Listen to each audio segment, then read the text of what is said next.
Hi, this is Chris Evert, and we're on Weird Tennis, and we're here to talk about Roland Garros. Nobody to this day has done better than you. Where does that stand within you? It's still huge for me as far as it's my most successful Grand Slam. It was my most successful surface, having the record of 7 French Opens, and definitely is one of the big highlights of my career. No doubt about it. You're the Rafa Nadal of women's tennis at Roland Garros. I am very flattered that I'm even compared to him. He's the greatest of all time, for sure, on the red clay. You still are, in fact, greatest of all time on the red clay. You didn't have the topspin that he has, but you had other weapons that worked really well.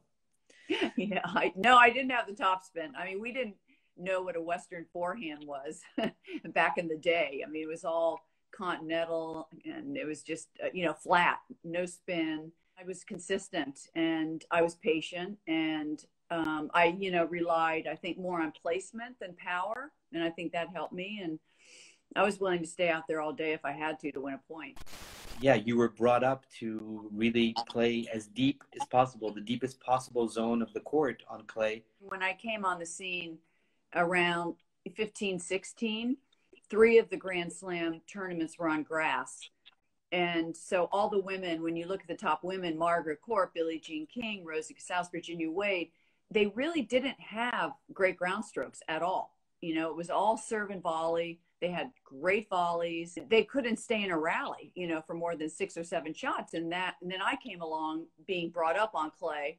And I think that gave me a lot of confidence at a young age to beat those legends on a clay court. How do you grow up on clay?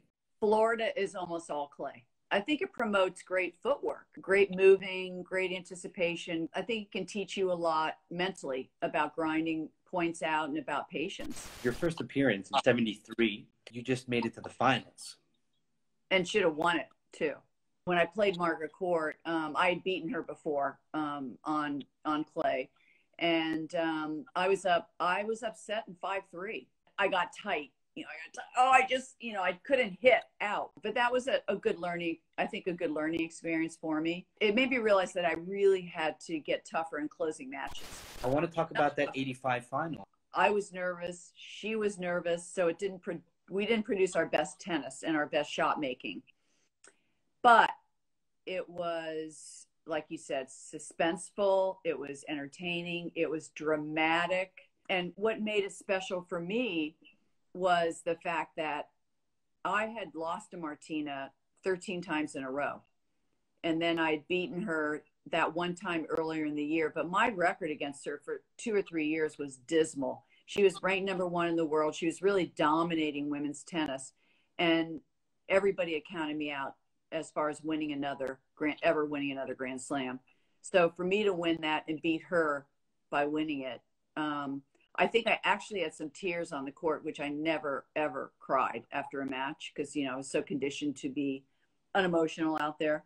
So, but I did. I was so happy. That was my best Grand Slam. When people say, what's your favorite win? That's my favorite win of the 18 years that I played professional tennis was the 85 French Open, for sure. Hands down.